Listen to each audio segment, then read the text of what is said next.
confirmed video recording. And I can also now say that about audio. It's also recording. So it's time, and here comes. It begins in 3, 2, 1.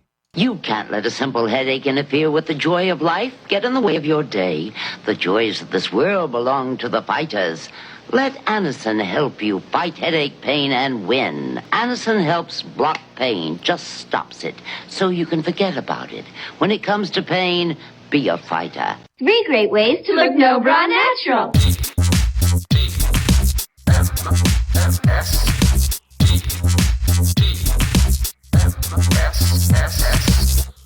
This is the Morning Stream with Scott Johnson and Brian Ibbett. Big ol' freaking dirt blanket.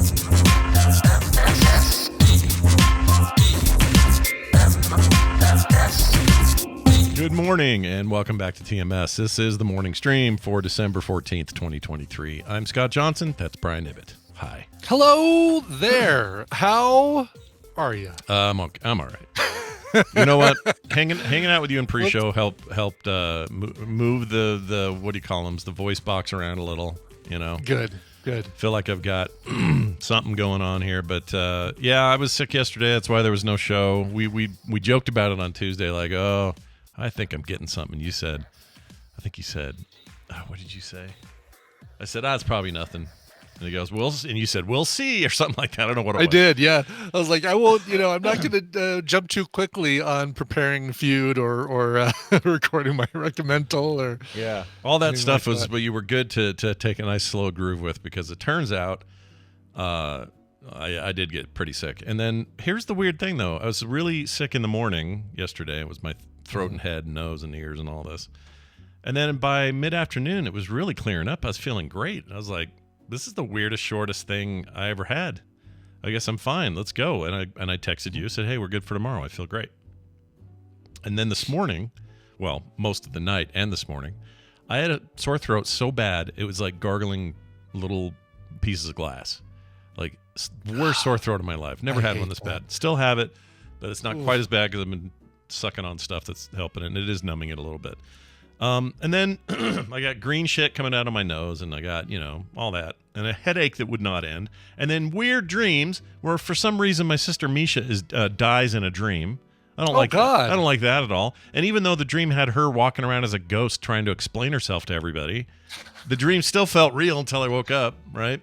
Yeah, it's funny how you can have the weirdest crap happen in a dream, and your brain is like, yeah, it's okay. That makes sense. That totally is totally within the boundaries of this world we live in. That absolutely could happen like that. It made me think, too, like when you see somebody babbling in a street, like a homeless person or something. Yeah. I always feel some measure of, what's the word? I worry sympathy? About them. It's like sympathy. Yeah. I'm like, oh man, that must be, course, they're having a hard life and all that. But when I have a dream like that, and it's usually when I'm ill or there's a fever involved or something and they're worse, those dreams make me wonder if these are people who just can't help but have their brain do that in the light of day, meaning in real time, like all the time. Yeah, yes. Not just at night, not just when they're in their subconscious, like they're always having it. And that sounds like hell on earth. Like basically living in a fever dream. Oh, basically. Can you imagine? Like, if that's what that feels like, I have a whole new body of respect for those people. Yeah. Because I could not do it. Oh my gosh. Yeah. No, anyway. It's without getting political or anything. I mean, that is what a majority of the situation with the homeless is. From hearing from Tina with her adult protective services job, a lot of people. There's a fair amount of people think that it's just people who are too lazy, just decide they don't want to get a job, blah blah blah. But there's so much mental illness out there that is difficult to manage, especially when they refuse treatment. If they're an adult, they can refuse treatment, right, and there's nothing you can do unless they prove to be harm to themselves or others. So right. Yeah, and if all they do is walk around and hear voices and talk to those voices and refuse treatment, what can you do? You can't do anything until they become violent or to themselves or to somebody else. Yeah, it's tough. It's really, really tough. So I woke up this morning just going, If that's what that, I don't know why I thought of it, but I was like, if that's what that feels like, that would suck. Because I can leave it behind. I wake up and go, oh, that was a dream. Phew, my sister's fine. Yeah. I mean, it's a similar situation in that they are experiencing something and reacting to something that they have zero control over that is not what the rest of us or a majority of us are experiencing. Right. Whether it's fever, whether it's a chemical a malfunction in the brain. Yeah. Our brains are weird, man. They are. They're They're weird. complex things, it turns out. They are weird, and sometimes they make decisions that, in retrospect, make no sense, like the thing I'm about to play you. And they're like 80% fat, by the way. That's true. There's a lot of fat in our brains. Yeah, a lot of fat in our brains. Yeah. Sorry. Yeah. Sorry, folks. It's all right. I ate a burger Fat yesterday. shaming our brains. That's the other thing I knew of yesterday, or the reason I could tell I was getting sicker, or that I was having a legitimate, viral thing happening, was how hungry I was. Gosh dang it, I was hungry. And I wasn't, what is it? Starve a fever, feed a cold, or whatever it is? That's what they say. I can never remember. It's the most useless thing because there's no rhyming. There's no easy way to remember it. It's like, oh, if it's brown, flush it down. If it's yellow, let it mellow. Love that because it's easy to remember. It rhymes. Right. If the gloves don't fit, you must have quit. Right. Hey, okay, it was bad, but at least it rhymed. Yeah. But you can never remember if it's starve a fever, feed a cold, or feed a fever, starve a cold. Yeah, I still don't. Like to this moment, I don't know. So whatever it was that was making me hungry, that's the version of this I have. And I was so freaking hungry all day. Yeah. Yeah. Couldn't stop eating. If you're hungry, eat a pizza. No, that doesn't rhyme either. Doesn't rhyme. If you need some, rhyme. if you meatza in a pizza, no, can't do it. It's not happening. All Chris right, in our chat room says FAFSAC, FAFSAC, feed a fever, starve a cold. That's how you remember that? Yeah, it's funny, right? Like he remembers it via the handy initialism FFSC. I don't know. I don't know if that would work for me. I can try, but I don't think it's going to work. That's wild. I love that, actually. All right. Brian, so sometimes our brains do things we regret. I'm about to play you something that there's no way they don't regret this. So I'm listening to James Taylor. Well, actually, I'm just listening to a Christmas mix of songs. Okay. Excuse me. Woke up this morning and I knew you were gone. Suzanne, the plans they made, but That's pretty good, James Taylor. I've seen fire and I've seen rain. Yeah. He's Anyway, seen sunny days that never stop the pain, or however that goes. So yeah, sunny days that would never end. There's about a woman he knew that went into a mental health facility or went into rehab or something. Oh, really? And, that's a nice way to tie this together. Yeah. Well, anyway, that's callback, folks. Yeah, so that's what that's called. He's got a version of "It's Cold Outside."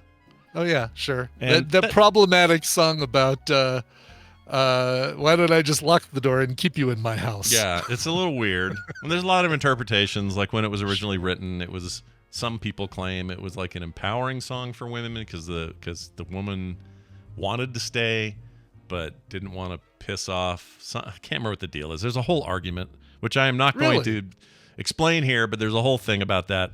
But regardless of all of those issues, and there are issues, that song's got issues. There are issues, yeah. Even if it was never meant to be what it is, today we have an interpretation of it that's problematic. All right? Okay. But this is not the problem. The problem is that in the middle of it, James Taylor decides to talk. And I would like to play the part of the song. The worst thing, by the way. Yeah. You can do in a song is talk in the middle. I agree. I never like it, ever. Yeah. I'm trying to think. You know what? The only exception I'll make is Enter Sandman from Metallica when they start going, oh, okay, yeah. Well, yeah, sleep. and that's a different thing. That's not,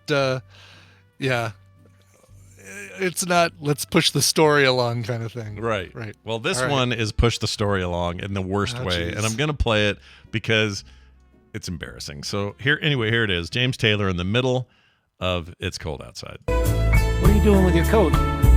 You don't need your coat. What are you putting your coat on for? It's warm in here. Oh my gosh, dude. What are you doing with your coat? You don't need your coat. What's up with your coat? No. Hey, coat. It's the weirdest thing. Isn't that weird? It's freaking weird. That is weird. Is there more of that, or that's all there is? They play that bit and then they sing again and it goes on. But it's just his decision to put this little coat thing in the middle of the song. Yeah, there was. I'm trying to find it. I thought I had it on my computer, and the problem is it's not. I don't think it's called "Baby It's Cold Outside." It's called something else. There's a a version of it that kind of fixes the problem with the song. Like, I really can't stay. Oh, let me get the door for you. Oh. I got to go away. Want me to call an Uber for you? Like, it's basically like the guy's responding like the way he should. Yeah. Yeah, exactly. And I don't know.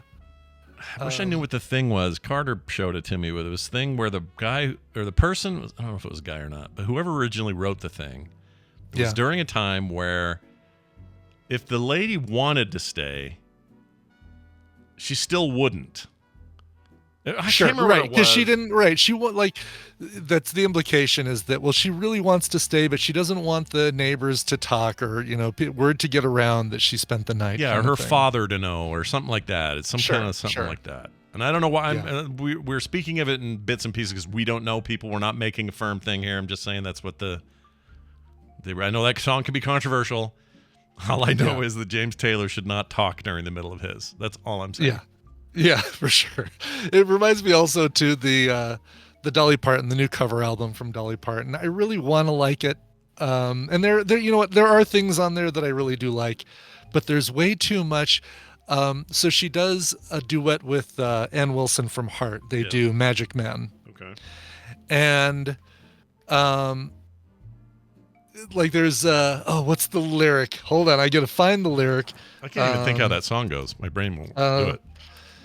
You don't have to love me. Let's get high a while. So try to understand. Try to understand. Oh, okay. Try to understand. You're a magic man. Exactly. Okay. So there's the second verse, a third verse. Is come on home, girl. Mama cried on the phone. Too soon to lose my baby, yet my girl should be at home. That's the way the original song goes. Dolly decides she's going to act it out. And so she says, she sings, come on home, girl. Mama cried on the phone. Too soon to lose my baby, yet my girl should be at home. Shut up. I hate it so much. I wish I was kidding. I hate it. I hate it. Yeah, I don't like that when they do that. And I like Dolly Parton a lot. She's great. I do too. Yeah. National treasure and all that stuff. I just heard her thing with she did a version of, I don't know where this was. Maybe I'm out of it, but it was her Pentatonics is doing the music. So they're doing all the, backing and everything. And they're all on stage with Dolly Parton. And on the other side is what's her name? Something came in like a wrecking ball. Miley Cyrus. Miley Cyrus, couldn't think of her name. Yeah. Who's very talented when she's just and that straight is singing. The song. Their version of Wrecking Ball is the one that's going to make it into the Coverville Countdown because I do think that is the standout track of Dolly's new album. But, there's a Wrecking Ball cover on there. I didn't know that. There's a Wrecking Ball cover, and it strongly features "I Will Always Love You" because there is the lyric in there. I will always love you, but of course, because it's Dolly Parton, they have to change the melody of that to "I will always love you." Yeah. The song made famous by Whitney Houston. Yeah. But she wrote it, right? That was her song. Dolly wrote it. Dolly recorded it. Actually wrote it as kind of her breaking up with what's the guy's name? Shoot. Ernest Borgnine. No, gosh. Let's see. I got to think of something else to be able to come up with the name. Fred let's Thompson. See. That is not helping. So Miley Cyrus, Wrecking Ball, and Porter Wagoner. Oh, That's Porter how Wagoner. it works, man. You think of something else, and it becomes a lot clearer. So she wrote, "I will always love you" is kind of like the, I'm crawling out from under your wings or your shadow, and I want to go spread my wings and be my own musician. And so she wrote that, and wrote the lyrics. He read them. He's sitting in his office. He's reading these lyrics and says, "This is the most beautiful song you've ever written. And I guess I understand what you're trying to say, but can I produce this last song for you?" Because I know it's going to be a hit. Wow. And have it be huge. And sure enough, he did. It was her last song with him and made money then, but made a ton of money, of course, when Whitney had a huge hit. Yeah, with it. you have all that back end money from the exactly. repopularization of a thing. That's cool. Yeah, the cover. Yeah. I didn't know that until you told me that a couple years ago. I always thought it was the original. Oh, because Whitney makes it so it's iconic for Whitney, and And The Bodyguard, which had your Kevin Costner in it. You know, right? Of course, I was into that. I thought that was cool. And a katana so sharp it could cut a scarf, if I remember correctly. That's right. I saw that in theaters twice, not because I wanted to see it a second time, but because I had a date to see it a second time, and I can't remember why I saw it the first time. But I was like, oh, I just won't say anything. I'll go see it again. It's fine. It was one of those dates where I didn't want to tell him I'd already seen it. I don't remember what the deal was, though. What year was that? It was like early 90s, right? I think so. That movie? Yeah. Something like that. Late 80s, early 90s, 89, 91, 92, somewhere like in that cluster. Somewhere right before I got married. Yeah. Let's see here. Oh, on that wings and nuggets thing. Excuse me. Ryan from Vancouver wrote in. He said, "Morning stream. Good morning, BNS Railroad." Is that the first we've had of that, or is that a redo? It's got to be a redo. Somebody has to have come up with BNS Railroad. Because that's pretty good. If it hasn't, it's come up okay. before. I mean, it's B&O Railroad is the actual monopoly space, but yeah, that's true. Yeah, lots of body odor. It's all right. I'll You'll allow it. You'll allow it. All right, let's do it. Minor clap from Brian. Yeah. I just heard you talking about the naming of boneless wings and nuggets.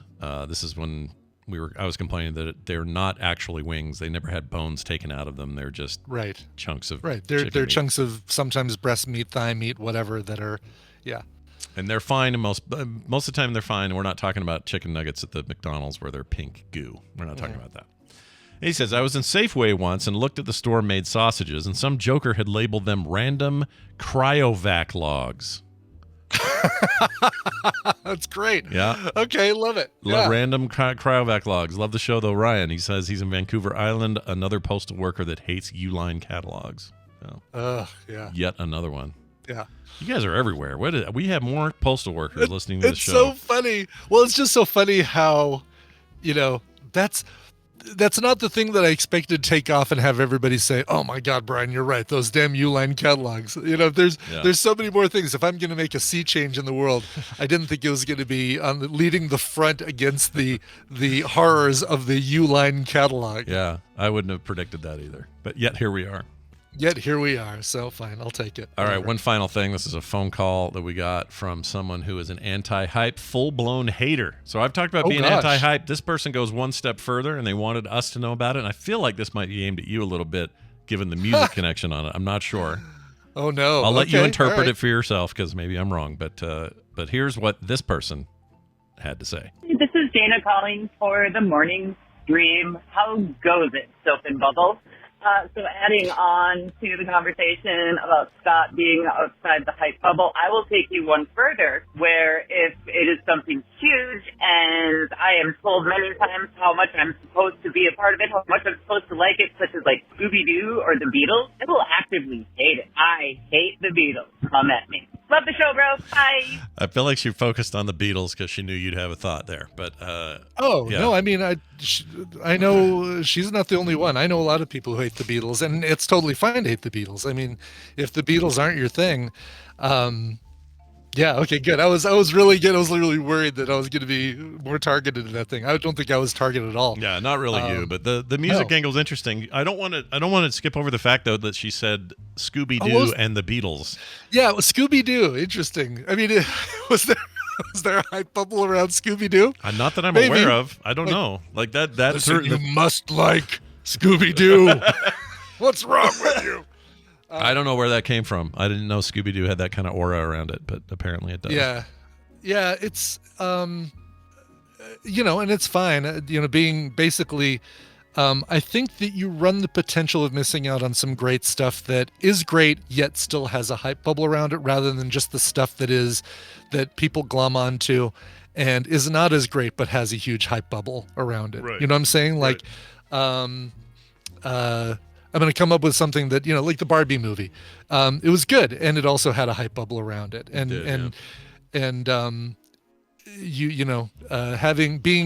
Being super anti-hype bubble, I can understand it. It's a human nature to say, I don't want to follow the herd. I don't want to be among the lemmings that like something, but I do, I think you have to kind of balance it and say, oh, well, this thing that it does have a lot of hype around it might actually have some guts, might actually have some credence to where it's a good thing. Yeah, and I liked Barbie. It was good. Yeah. I liked it a lot. I still haven't seen the Oppenheimer, but that's just because I don't know why I didn't see that in theaters. I just didn't. Yeah, there was no reason to see it in theaters. I mean, I really. loved the movie, but there, aside from the scene with the explosions, spoiler alert, folks, there's an explosion in Oppenheimer. Yeah. There was really no reason to see it on a gigantic screen. Yeah. I mean, I know they always push for the IMAX when it comes to Nolan movies, but Sure, of course. that one felt like it didn't need. For me, it didn't need that. Yeah, and I'm really excited, and maybe I've gotten my hopes up too high for this Wonka movie. The soundtrack. When I found out the soundtrack was written by Neil Hannon, I got excited. He's the lead singer and songwriter of a band called Divine Comedy, which I'm a huge fan of. Yeah. And so it's like, oh, great, he's Irish, Claire. As soon as I found out that he was involved, I'm like, oh, well, I got to listen to the soundtrack. And I've been listening to the soundtrack, and I am in love with the soundtrack. The soundtrack is great. And what's cool about it is it, I was thinking, all right, this Wonka thing is basically just going to be an origin story for the Roald Dahl character, blah, blah, blah, right? End of story. Sure. This is going to be a direct prequel to the Gene Wilder version of the film, not the Johnny Depp thing, but because there are musical notes, and he totally took some stuff. Was it Anthony Newley, the composer for the first one? He used a lot of similar elements. And there's the flat out little flute noise that he plays to call the Oompa Loompas, and the Oompa Loompa theme is the same. A little bit of Pure Imagination is in the soundtrack. I'm surprised. I didn't know any of this. This surprised me for some reason. It surprised me too when I started listening to him. Like, oh, this is going to be like a direct prequel to the Gene Wilder version, and they've managed to capture a 60s 70s sound in melody and tone that isn't not in production, not in sound quality, but in that arrangement and tone, that it's like, all right, I'm Piccolo, that's right. But the tone of the stuff very much fits with the sound of the original movie. So I'm kind of looking forward to it. We're seeing it Saturday night. Nice. Got a Christmas party tonight, and then got a Hanukkah party tomorrow, and then we're seeing Wonka Saturday night. It's the 3-tipped sword you got going there. That's right, exactly. Weekend. That's right. 84% on Rotten Tomatoes so far. It's pretty good. That really? Seems like solid. Wow. Yeah. It does seem solid. Nobody's hating on it. It's I guess that's all preview viewers and stuff. It's just reviewers. No audience score yet. But they didn't have they didn't. That's always a good sign for a movie if you don't have a what do you call that when you have to lift the NDM. Not the NDM. I know what you're talking about, like the embargo. Embargo. There it is. Review embargo. Yeah. They didn't have one for this that was on the release day, and that's always a good sign. If you ever have a review embargo that only lifts on the day of release, that's trouble. Watch out for those.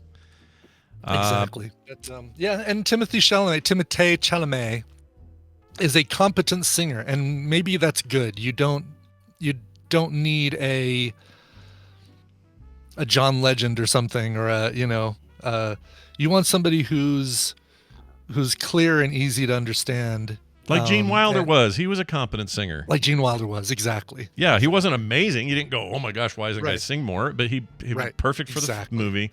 It's fine. Yeah. I don't get this. I'll say something that's maybe not popular. Okay. I don't understand the clapback people give Timothée Chalamet. And the reason I don't understand it is, I do understand it. I think people just get catty about people succeeding. Because he's young, talented, and attractive, and very successful so far. I mean, my lord, he's Paul Atreides in the freaking one of the greatest stories ever told.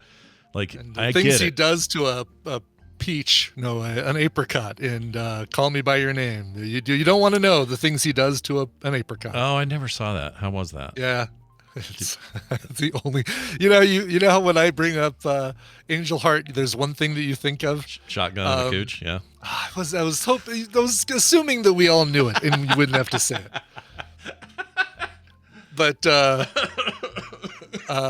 there's a thing that, and that's the only thing I can remember about Call Me by Your Name. It was beautifully shot in, I think, France or Italy. and Timothée Chalamet gets it on with an apricot. Fun, wonderful. He's also watch The King on Netflix sometime when you're bored and you're like, I want a historical drama. Okay. It's set in the 1500s. It's King George the First, I think is who he plays. That is a fantastic freaking movie. It's real good. Really? So anyway, Okay. I don't understand all the hate. Cool. I just look, I know you all think he's getting too big for his own britches. Whatever. Congratulations. You went from a kid who did YouTube videos on modding your 360 controller to being a huge hit. Oh yeah, that was his whole beginning. That was whole it's start. Awesome. Yeah, I love it. In fact, they introduced him as such on the Game Awards when he came out to do the Game of the Year announcement. They said, and now with the game announcement, whatever, actor blah blah blah, and then they called him, and I think his name was Moddable 360 something. I forget the name, but he had this name that he was just famous for when he was modding controllers. And then Really? He's a nerd. He's a nerd. I like him. That's great. I do think that it might easily Chloe Feynman's best impersonation on Saturday Night Live is Timothée Chalamet. Oh my gosh, I've not seen it. I should check that out. That sounds great. She's she's fantastic at that. Did you watch how was I can't think of his name all of a sudden. I can't think of something else. How was, or I will finish what you started. How was he? He returned, right? Oh, Adam Driver Adam on Driver, SNL. geez. Surprisingly funny. Like his monologue, he played the piano and he's like, "Gotta get a close up on my hands because I'm really playing the piano. Because show me that I'm playing the piano. I'm really good, aren't I?" It was a crack up. The best bits were some of his things. But Yes, and I saw the one where he's in the plane and he's a baby. He's just a little head. that on a is baby body. that is the viral the most viral of the skits. But his monologue, he did great. It was his Christmas wishes, and he was saying that people who do pranks on YouTube, they should be killed, or Yeah. TikTok or something like that. Yeah, I saw that. It was great. Yeah. I did see a bit of that. I didn't know he was playing the piano though. That's cool. Well, there was a skit about it too. Oddly enough, like scaring grandpas, scaring parents. Oh yeah, because you saw this. You saw the part where probably it's looking at him dead on, and he's in front of the piano, so it's just him, the piano between him and the. And I camera. think it was the joke where he goes, you know those couples on TikTok that just scare each other? Yes. Go and kill those people. Yes, Something like that. that's the clip. Yeah, that made me laugh. He's another example of this though. A lot of people are always saying how ugly he is, or why does he get this role, or whatever. I don't know what's wrong with people. I think he's a very good actor, and I always find him interesting, even in the movies that aren't as good. Yeah. I don't know what's going on He's there. compelling. That Marriage Story from a couple of years ago was excellent. Who was trying to remember who the wife was in that? It was the ex-wife. it was what's wrong with me? Black Widow. What's her name? Oh, Scarlett Johansson. Right. Yes. Jeez. Right. Gosh, Yeah, dang it. that was actually really good too. Yeah, I don't think I've seen. I think he's talented. talented. Yeah, he's great. Go watch If, that weird if there's- Scorsese movie. If there's one thing that could make me potentially watch the TV show Girls, it's Adam Driver. Yeah, he's interesting on it. I could barely handle that show though. Oof. I don't know if I could handle the rest of it. Oh, really? I don't know why. I don't. It's just not for me. It's for someone Yeah. else, and that's fine. Somebody else can enjoy it, but it just didn't speak to me. It was weird. Yeah. I think I need to buck up and watch Euphoria, just because I hear so many good things about. But There I are also really hear it's great gonna be- things about Euphoria. I really liked Euphoria. Yeah. But I will also say that Euphoria is extremely uncomfortable. It's one of the most uncomfortable shows I ever saw. And it earns every bit of that uncomfort. But I don't know. The acting's real good. That's all I can say about that. One last complete thing before we go a different direction, but it's TV related. Just watched the episode last night or a couple nights ago of What We Do in the Shadows. That is the Go Flip Yourself from the most recent season. Are you caught up on? I don't. Shadows? We have one season we're not caught up to, so Okay. I probably. So Don't know what that this is part of that season. I love that show and I laugh at every single episode. This one had me in tears. It was so damn funny Really? and so damn accurate. Yes. Oh gosh, we got to cut. Yeah. Carter and I have been talking about getting caught up because we watched the whole thing together, and then we got busy, and then the holidays and everything else, and we just haven't seen that last season. But Yeah. and that's not the end, right? They're still doing more after this, I think. As far as I know, yeah. It's not canceled. No, I haven't heard anything about it being canceled. God, I hope not, because I feel like it's one of the funniest things on TV right now. That's a small thing, but I'm just going to mention it. Sure. I'm watching Fargo, of course, because Fargo's awesome. Are you now? Yeah. Uh-huh. There's an episode that reminded me of Home Alone, weirdly, but you'll know it when you get to it. It's not a big thing. Really? Okay. Yeah. Does John Hamm smack somebody in the face with a paint bucket on a string? No, but Okay. you're not wrong about what kind of happens. It's just a matter of Oh, who it really? happens Okay. to. I love it. All It's right, pretty great. great. But anyway, the reason I'm bringing this up is what was I bringing it up? Oh, that character's name is Roy. Right. And I was like, why do I know this name? Why do I know the name Roy? Yeah. Or this character named Roy. And it was bugging me. So I did a little bit of deep diving. Yeah. Sure enough. He's the husband of the woman who got kidnapped in the first movie, in the movie, right? No, he is. No? Oh. So the connection is his name for some reason is written on a wall in paint in the 1978 set, season 2 of Fargo. Okay. And I don't know why. I don't know why Roy's name is up on this wall.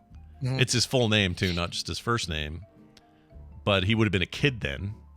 Mm-hmm. And why is his name there? And then why are they showing him now? Not that it needs to make sense, but I really get into those stupid little things. Yeah. Like I heard over the speaker at a car dealership, there was a scene, and I hear a lady go, "Don't forget to ask about our True Coat. It's the best thing in the thing." That's a nice callback to the movie. I love shit like that. I love when they do that. Cool. Cool. Man, that show is good. Yeah, much better to have these really weird, loose tendril connections than a flat out, here's the character played by a different actor from the movie, and here's this. Have these little tiny weird connections that we have in life. They're more apocryphal, right? They almost feel mythic, Right. and they do that intro every time with the whole, we're presenting the details exactly as they are out of respect for those who died or whatever. It's all bullshit. And it going in, and so because of that, you like. To me, this is why. Okay, I know people hate when I do this, but this is why I love Fury Road and the Furiosa trailer, because the stuff they do there are again loose tendrils. If you really think too hard, if you think too hard about trying to make sense of the timeline, you'll go crazy. Don't do that. Just enjoy the little tendrils, like you coined there. It's a perfect way to say it. And just enjoy those weird little connections. That's the fun bit. And I think that's why these two things resonate for me so much. I love it. All right. Let's move on to some news. We got some. Let's do it. It's time for the news, brought to you by Coverville, which is coming up yesterday at 9:30 a.m. Be sure to listen in yesterday morning at 9:30 a.m. Yep. Yeah, did an episode of Coverville since we didn't have a TMS, and I had everything kind of ready. Prepared. Did it yesterday morning, but don't worry, it's a podcast. You can go back and listen to it, and you'll be treated very well if you do, because it is my annual Christmas episode. But I kind of turned it on its head for this one. Christmas songs that aren't really Christmas songs. You and I talked, Scott, on the show about the Linus and Lucy song and why people associate that with Christmas. Right. Holiday Road by Lindsey Buckingham, my favorite things from Sound of Music. And these aren't inherently Christmas songs, but we connect them with Christmas, and why do we? And then I even go as far as songs like Jingle Bells, Winter Wonderland, things like that are accepted Christmas songs, even though there's no mention of Christmas in them at all. And really it's just, is it cold? Yeah, must be a Christmas song. So listen to covers of all of these by folks like Remy Wolf, love Remy Wolf, Kim Wilde, Phoebe Bridgers, Bela Fleck in the Flecktones, and Kylie Minogue. Oh my gosh. All of this at coverville.com. Most recent episode is up and ready for you to listen to. Kylie Minogue. Kylie Minogue. That's awesome. Yes. Real quick here, I'll put it in our Discord and on the chat here, but I've decided, you mentioned Holiday Road, and it reminded me of this thing I saw. Now that I would buy that. I would buy in a heartbeat. Yeah, if you're saying to me, "Hey Scott, do you want a Cybertruck?" My answer is usually no. I think they're weird, undertested. There's problems. Yeah. I don't love them.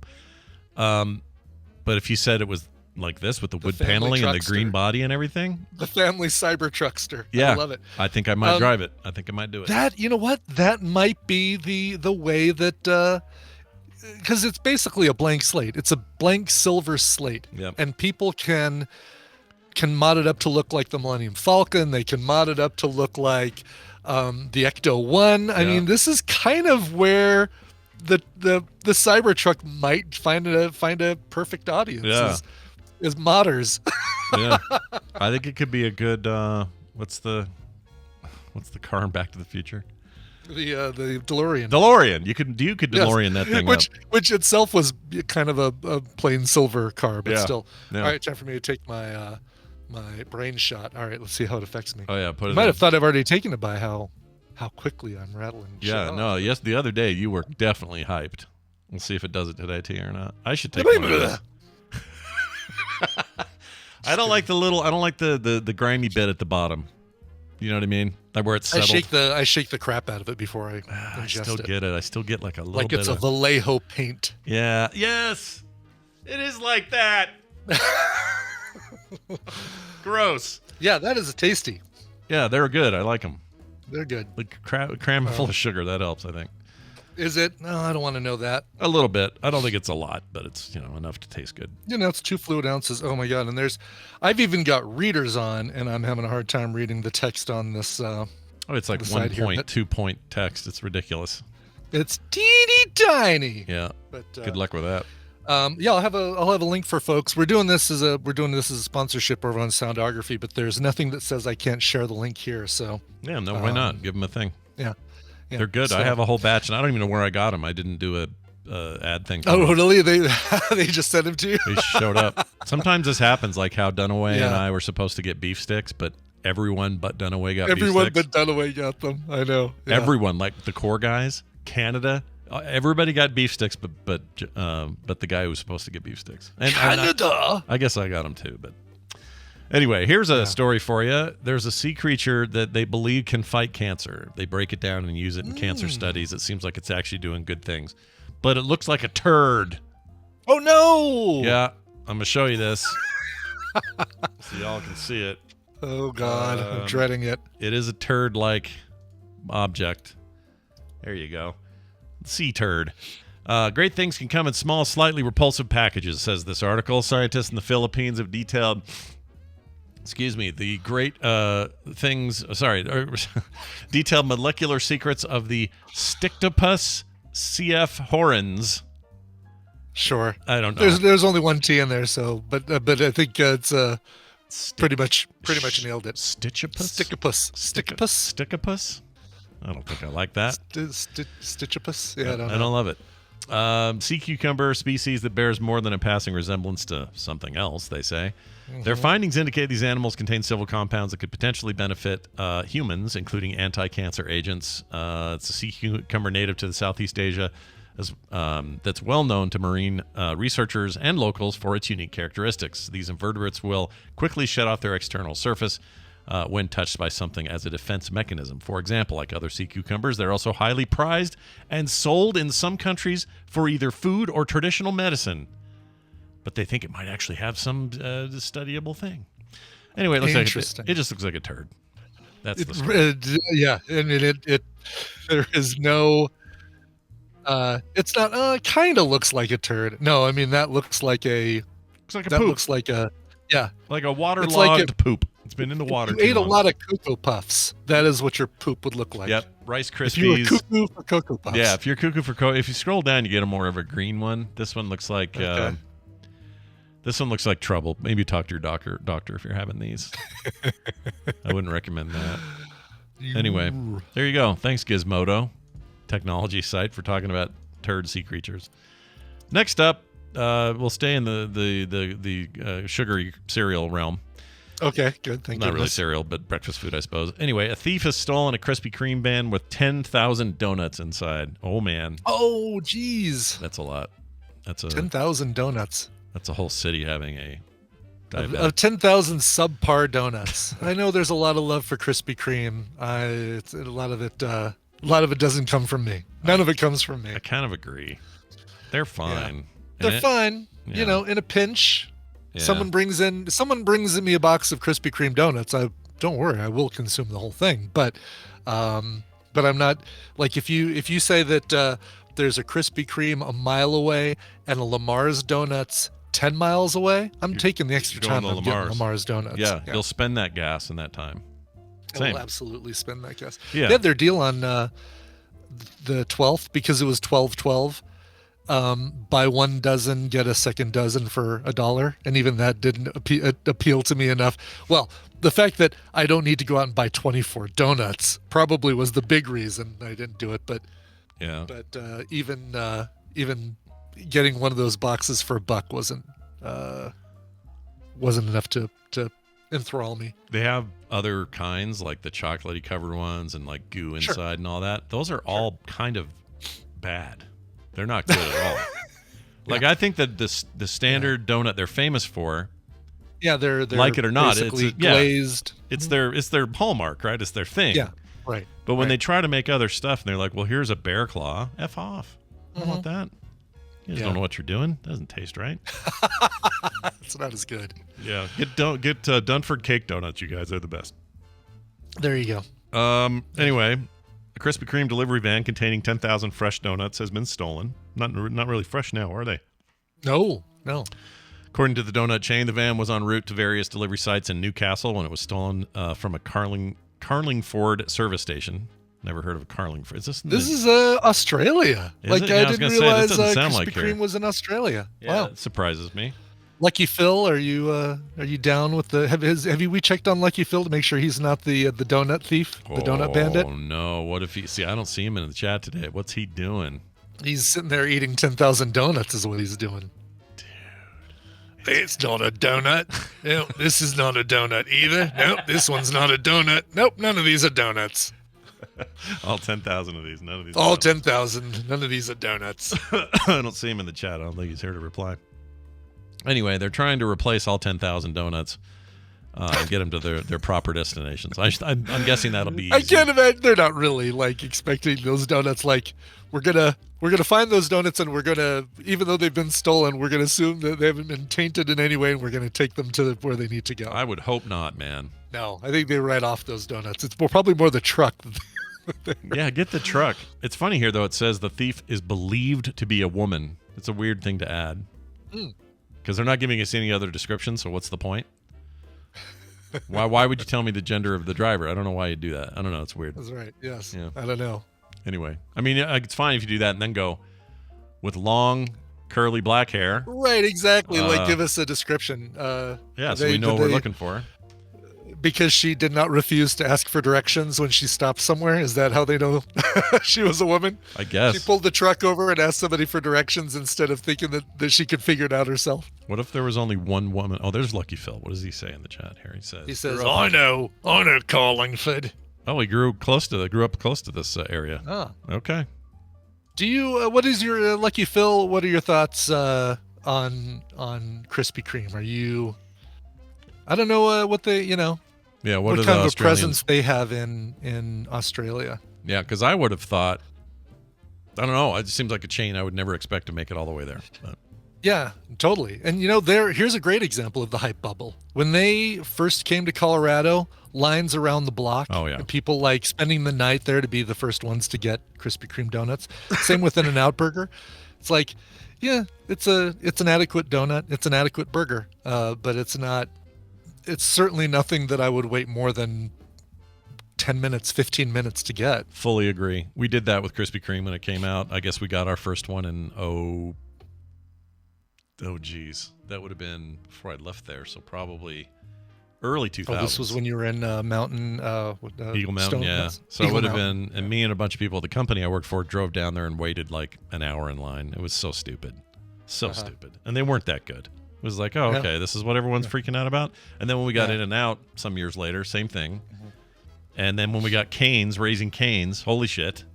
It just wrecked traffic on that corner for like yes, 2 weeks. right, because the lines usually extend out into the regular street, and it's like, what the heck? It annoys me. And Raising Cane's, it's good. Again, it's really the sauce is really the chicken is as good as any other chicken place, I think. Yeah. But it's the sauce, and you probably can find that recipe online for what's in Cane's sauce. Yeah. All these things. You can make your own Krispy Kreme donuts if you just do what the internet tells you. No, Scott, you need a conveyor belt that flips the donuts over into the oil for a certain amount of time. And isn't the deal that they're potato based or something? Is that their whole thing? Is there not? Oh, is it there? There's something like that, right? Something like potatoes, or I can't remember. Krispy Kreme's whole thing is confusing to me. Let's move on to this one. True. Woolworths. Yeah. Oh, we have no time. Never mind. It's time. We're going to take a break. I was going to take advantage of the Woolworths time to pull up the information about the song we're about to play. That's a shame. I'll tell you, I will tease it though and say that Monday you'll have a story about maggots and roast chicken in Woolworths. So get excited. Oh, wow. Yeah. All right. Be there for that. Yeah. And this is an Australian story as well. Also Australia. So there's your tease. Don't spoil it for yourself, folks, and Google maggots. Yeah. Don't look up maggots, Australia, Woolworths. Okay. I guess Woolworths is still a big deal in Australia. Lucky Phil may be able to decline that or not, but cool. Places I think of as like 70s, early 80s stores here. Like soda counter. Yeah. Yeah. It's weird.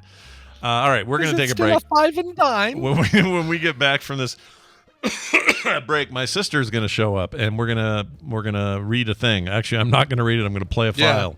Oh, I was going to say, do you want me to read it? But I could have had you do it. I didn't think of that. But you have AI. We got an AI who did it, and gratefully did it because my throat's in no shape for this. Dear Therapy Thursday! I thought about it. I really thought about it. Oh, I didn't do it, but I thought about it. Good. Anyway, that's all coming up after this. Hey, Brian, what are we playing for this? We're going to Munich for this one. This is a band called Cadet Carter. Not Agent Carter, not Captain Carter, but Cadet Carter. Lead singer is a guy named Nick Souter, and he says, "Lift Me Up" is a song about always wanting what you don't have at the moment. The song is about how confusing it can be to not know exactly what you want, and above all, to never know what you actually need in order to be happy and to be able to look positively into the future. I don't know about that, but I think it's a pretty damn good song. This is from their their brand new album, Self Maintenance. Here is the band Cadet Carter and the song Lift Me Up. Pie in minutes, Mrs. Miss Pie in minutes, in just 10 minutes, you got it made. I stretched them, I pulled them, but my pantyhose were still too small.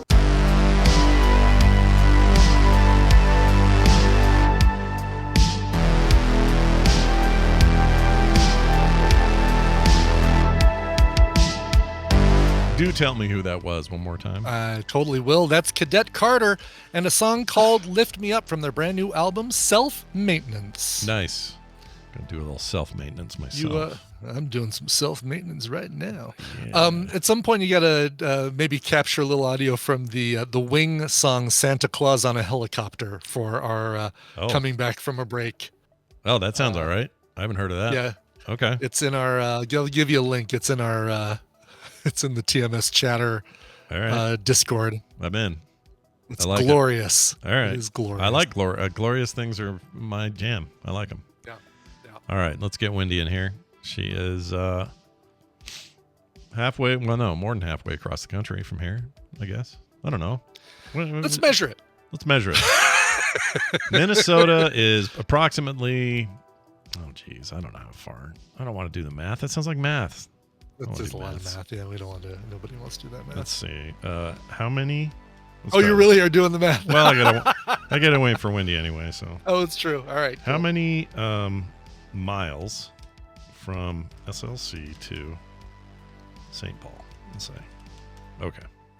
Now we're gonna get the math. Okay. Distance between St. Paul, Minnesota, and Salt Lake City, Utah. It looks like it would take us to drive it 18 hours, 18 minutes. Okay. Gas is going to cost you about $218, 1,310 miles from here. 1,310. And so what will be the next, will you go to like Portland, Maine, or what's the What are we halfway to? The coast? What are we halfway to? See, this didn't help me at all because all I did was figure out how far away St. Paul is. Wendy, how? We're just trying to figure out if you're half the country away from us or longer or shorter. Oh. We don't know. We don't know. Do you know this? What? I mean, I don't know. You don't know. I got a lot of other stuff prepped. I did not know I needed a geography brain. Yeah, that's true. I think also you might be on your laptop mic. Oh, I think, you're on your other mic again. You're, oh, jeez. Okay. Oh, there you go. Oh, yep, that would be it right there. Yeah, that made a sound. Okay. How's that sound? That's much better. Yeah. Wonderful. A world of difference. Damn it. I need to throw my phone away. Rather than fix the problem, I just throw the phone Just in the throw other away room. your phone. I think that solves so many problems, and I think there are a lot of people who need to throw their phone away. I agree Agreed. with that. I'll explain the situation to Wendy. Don't worry. Oh, listen, it's Wendy's turn to be here on a Thursday and talk about stuff. Wendy, it's always nice having you here. Hope you had a nice week and all that. I did. How about And everyone's good and healthy. I ended up catching some horrible cold. It reminds me of something you had a while back, and I thought of you. Yeah, and I also, feel like I got it first. The rest of the country has it now. You Yeah. guys, it's terrible. I'm so sorry. You beta tested it for the It rest was of us. me. Thank you for doing that. Mhm. Yeah. Something going around for Definitely sure. I was in. I was telling Brian, the reason I bring this up, I was telling Brian that I had a dream during it, and whenever you're sick, you have the worst dreams, right? They're always just so weird. And in this dream, Misha, our sister Misha, died suddenly without any warning, but then appeared as a ghost the whole time to try to calm everybody down. And so it was me and you and Ken and me and Mom was there, and for some reason John was just handfuls eating weed gummies. Just eating weed gummies. I forgot to I buried the headline. Wow. John's eating weed gummies like hand over fist. Sorry to break this to you, but yeah. Yeah, it John's was eating weird. Weed gummies. It was weird though, but she'd float around as a ghost and say, "It's fine, you guys. It's no big deal. It's all good here. I'll still be here as a ghost or whatever." But in the dream, that seemed really, I don't know. It just seemed so real. I hated it. I almost called you when I woke That's up. terrible. Yeah, I know. Yeah. It was awful.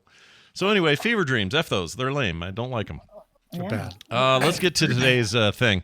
So we got this big long email in response to our request for people to discuss the idea of objectification.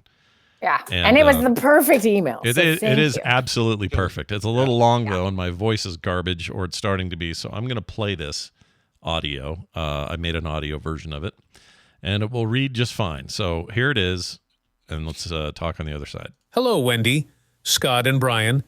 My wife and I, married for 20 years now, just had a lengthy conversation about objectifying, and I wanted to share it. We were discussing when it is and isn't okay to check someone out. This conversation mostly revolves around when someone is wearing something that is revealing or appealing to what you are physically attracted to. I was arguing that it should be okay if someone catches your eye, you mentally say to yourself, "Wow, she, he, they are hot," and move on with your day without leering or making comments towards the person. My wife said that as a woman, she wants to be able to wear what she feels comfortable in and wants to wear without the fear of someone interacting with her.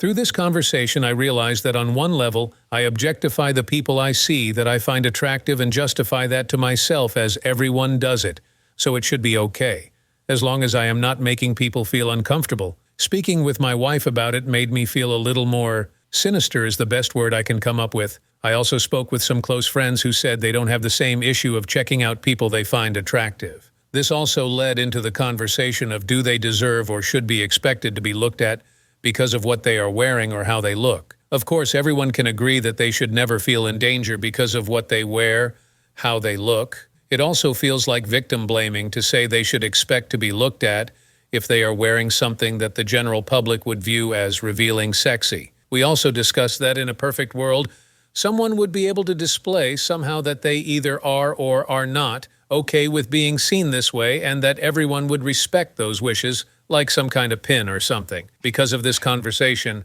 I found myself taking a deeper look at my thoughts, actions, and am trying to gain better control over the way I look at people. I didn't realize how often I would objectify people I didn't know, and how often I objectify my wife at times. This is also complicated by the fact there was a time in our life together where my wife liked to be objectified, and as she is getting older and wiser, she does not appreciate that from me or other people. To her own admission, this is in part to her feeling like she is looking older and less attractive, and also the fact she has social anxieties. It makes me wonder how often people subconsciously objectify people in our lives, whether that be physically or just seeing people in our lives that have become a literal fixture and take that for granted. I feel it's good for us to once in a while take into question our own actions. And regardless if people feel objectified or not, just taking more time to check in with ourselves and better understand how we view and treat people in our own minds. Feel free to reach out if you have any other questions, etc. Okay. Really good response based on what we asked for. And it got me to thinking about, how hard it is.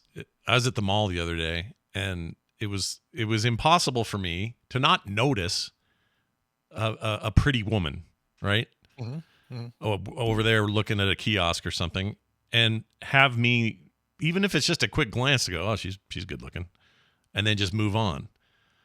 And I never think about that. Like, I'm sure most people don't think about that. So let's dive in, Wendy. Where do you want to start with this? It's kind of a heavy one, or it's a big one. Where do you want to go? Let's start. Was this woman 54 years old? She was probably not. Probably in her 30s, if I had to guess. She's probably 30-something. Yeah. So there's TV age, right? TV age is 18 to whenever things start sagging, which is, gets later and later, but about 40-ish, right? So that's TV age. And that is the kind of prime time where a lot of this is happening, right? So this is why you have creepy old men who are 54 checking you out, because that age is where we, collectively we feel, or I don't know, and this isn't true for everyone. Okay, let's be clear. But that look of that agelessness area, that block of time tends to be what most people are attracted to. So it's rarely that you're finding someone attractive who's in your same age range as you age, because that we're going to talk about what the difference is there. Because, well, let's back up. What is objectifying? We're using the word and kind of throwing it around, and this person used the word a lot. I love this email. This was really great because they mental therapied themselves by the end, which was awesome. But he's taking away your job, though, is the problem. I love it. Please take away my job. What I loved about it specifically was talking to a person who has experienced this, right? So talking to their wife about how that's changed over time. And what's interesting is this comment. Let me just, where did it go? What's hard is, or what's interesting, I think, is the word he used, is that my wife used to like to be objectified. And I'm like, whoa, dude, no, wrong word. That's not what she used to like. Yeah. So some people will confuse attention with objectification. They're very different things. So we're going to break it down into what these things really mean. But I also really like how he then checked with other people. Like, let me find out. Did his own research. And when I say own research, I don't mean bullcrap research. I mean, you ask 10 people in your life if they think like you and they don't. That's literally your own research. So I like that. That was great. Okay. And then I like the end where it was like, let's be better. Okay. So let's talk about what objectification means. When you hear that word, you guys, how would you describe it? I mean, at the bottom line is seeing somebody as an object and not as a person. Right. Okay. And more specifically, it's like, Brian's absolutely right. But it's not like I see somebody and go, they are like a lamp. That is an attractive thing right there. Yeah. Right. It's more like I'm looking at their attractiveness minus all other human connection, definition, whatever other words you want to use. In other words, it's like they are only that thing. So they are, let's say the word hot. They are hot, and that's all they are. I know nothing else about them, and I have built a very closed system around what is hot, and that is all they are to me. That feels like objectification to me. Yeah. Okay. So one clear demarcation is I don't want to know anything else about this person. I don't care to know their name. I don't care to think about what their job is, or right. They are an object. And so we're going to get into what's fun about what we have learned about the brain in this, but basically the definition is the act of treating a person as an object or a thing. And then there's parts of this. Okay. So we can do that on a big scale, fill in the blank, slavery, illegal immigrants. right? You can just start to put large groups of people, Japanese folks during World War II, like you start to treat people as things which dehumanizes them, right? They are a problem, not a person. We do it politically all the time. It's like all the time. Yeah, that person with pink hair or whatever must be a complete quote unquote libtard, and that's all they are, and that's all they'll ever be. And that guy in a red hat is nothing but a redneck, mega lover or whatever, and that's all they'll ever be. We do it all the time. And then subsets of objectification, as the ones you guys are referring to, which is what most of us usually think about, is sexual objectification. And that's the act of treating a person as a mere object of sexual desire and nothing else. Don't want to know your name. And then self-objectification. Have you guys heard of this? No. Okay. Well, we'll talk about it because this can be. I'm trying to think of how. One. Yeah. All right. Okay. And then there is a Marxist version of things, which is objectification of social relationships. Anyway, we're not going to go into that. Okay. We're going to talk about sexual objectification and then self-objectification. Those are kind of the ones we're all spending the most time sort of managing. Okay. All right. So I'm going to have you guys guess we're going to do sexual objectification for now. Most of the time, at least historically, it has been men objectifying women. Women can obviously objectify men as well. But that's kind of the research and long history of that. And, feels like a no-brainer to sort of talk about. So let's just start with this. What do you think it feels like? And he referenced this with his wife in the email a little bit. What do you think it feels like to be objectified? Maybe you guys have experienced it. Tell me, what's it like to be on the other end of it? I don't think I've ever been objectified, but obviously as a person getting leered at or stared at and whistled at or whatever, I mean, those are extreme cases, just, kind of the longer look kind of thing. You're seeing that somebody is only seeing the outside appearance, which can be fleeting or which can be made up or augmented sort of thing. And so that you feel like, wow, if I didn't have this makeup on, this person would be ignoring me. And this is the only thing that's making this person look at me. Right. Kind of thing. Yes.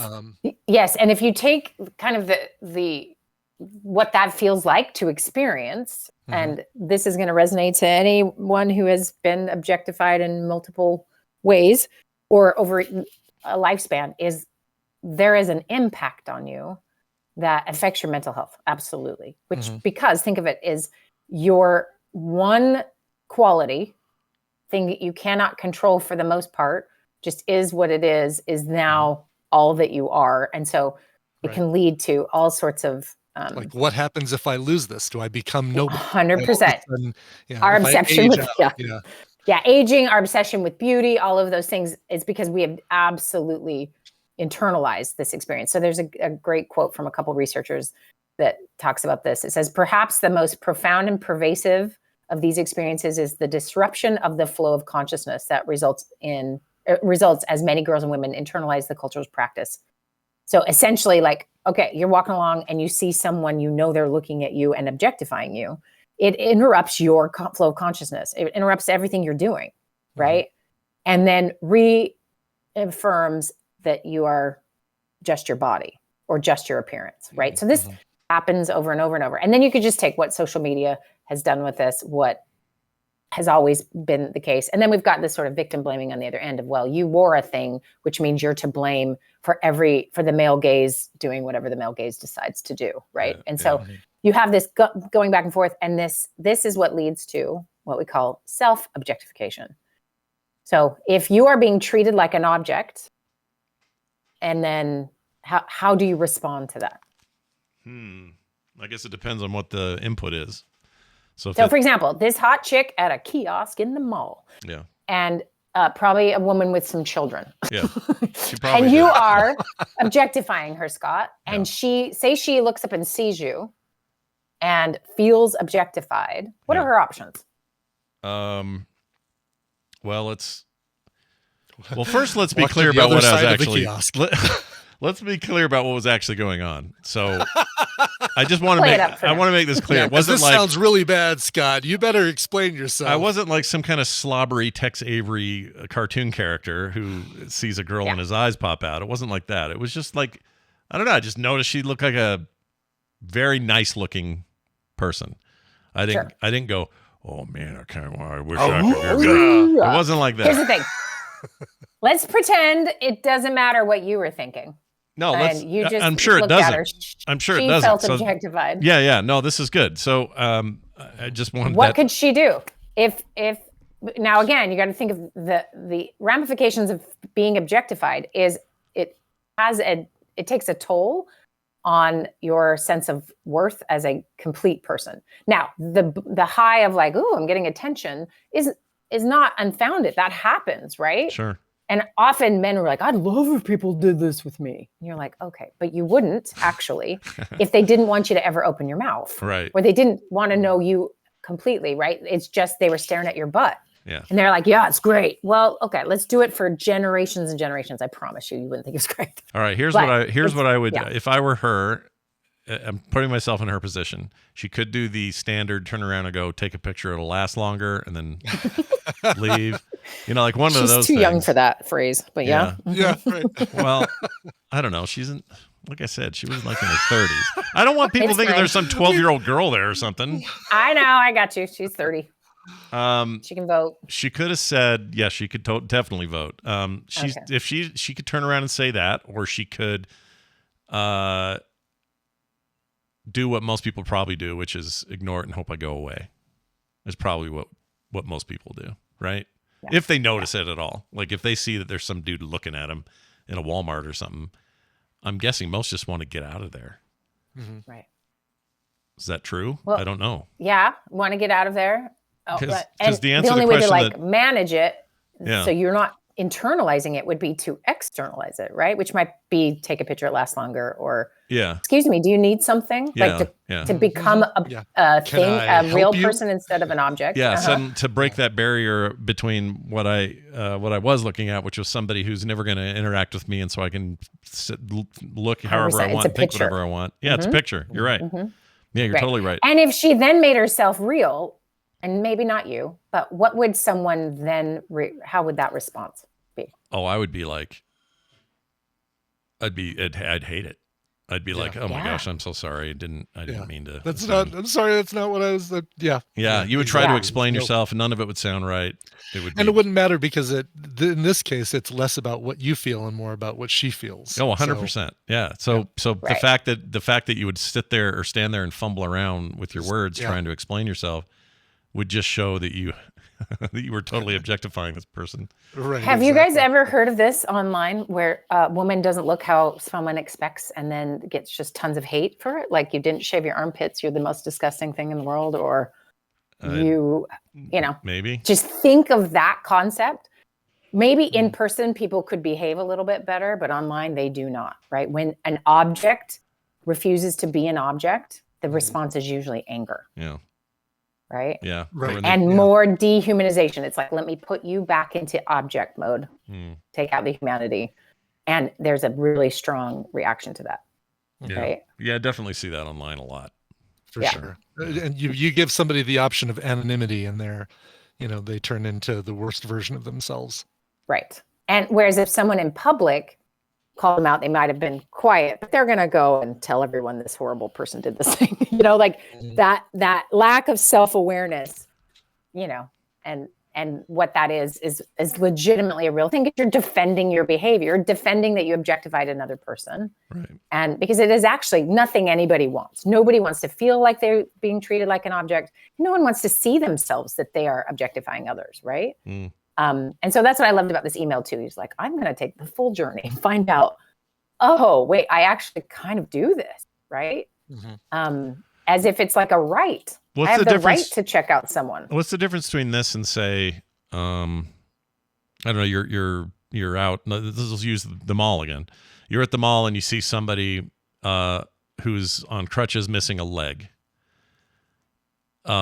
it's hard not to notice because it breaks your norms, right? You're like, oh yeah, right. Some people only have one leg, or let's say somebody's half their face is burned off.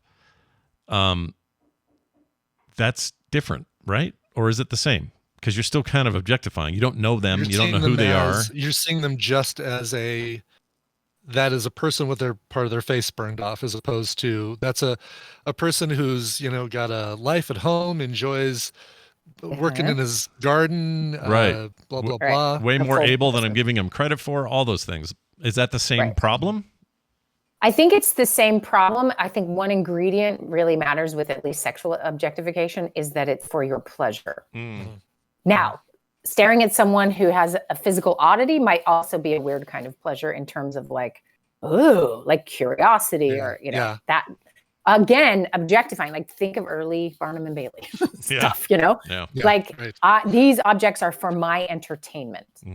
Look at the bearded lady. Look at the 100%. You don't really want to see them as and someone may be listening to this going, well, what are we supposed to do about this? This is just human, right? Yeah. Because some of this at its very base is we are visual processors as a species. So we are going to process visually. It gives us lots of shortcuts. So we know how to assess someone. That is what stereotyping is. It's like, I can take a shortcut and think of you in this way. And now I don't have to actually do any work. Right? And so, but here's the thing. Like if you look at a woman who you find attractive in the eyes, that's a different thing. Potentially, you could still be objectifying that way. But if you're just looking at her body, that's going to be a different experience. For that, both the receiver and for the person looking. Like I'm noticing attractiveness, and then I can't stop staring at her boobs. Right? There's a different thing happening there because it's not the full person. And here's the thing: everyone's going to look and be like, "Whoa, that was attractive." Moving on. Like you don't have to beat yourselves up. You're not all terrible human beings. However, this is where just being aware of this can be really helpful. So a couple of research studies that I just found, it has impact. Let me just say that. It has a lot of impact on how society functions, especially for those who are overly sexualized, which tend to be more women than men. I don't know. Sometimes I feel like men are trying to get in this game, and it's like you guys don't want to join this game. You don't want to be a part of this. Yeah, it's not fun. Right? Yeah. Okay, and so actually, let me define what self-objectification is. That is this concept of hold on, make sure that doesn't start playing. The idea is that you are essentially turning the view of others that have made you an object, because you're in the same world as everybody else, right? But you are turning that objectifying towards yourself. So it's a result of that. And everybody struggles with this, and it's a little more common with women, but it's the process where you internalize everyone else's objectification of you. So real quick, does this resonate with anyone? Your body doesn't look right. Well, where'd you get that idea from? First of all, if you really look at everyone's bodies, you're all pretty normal. Nobody, right, exactly. Everybody's bodies look right. for them, right? But if it doesn't look right for you, where did you learn? Yeah, where do we get those ideals from TV, from movies, from basically saying this is what people should look like, commercials, beauty ads, things like that. Sometimes your parents and constant communication that's related to appearance, constant, even in just your regular conversations to what's advertised to you, to all the no one looks right. Then we have this fun app where we all stare at pictures of each other and ourselves. And taking selfies. I love to think about this every once in a while of just like someone in my high school took one single picture of themselves in the hall at school would have been social suicide.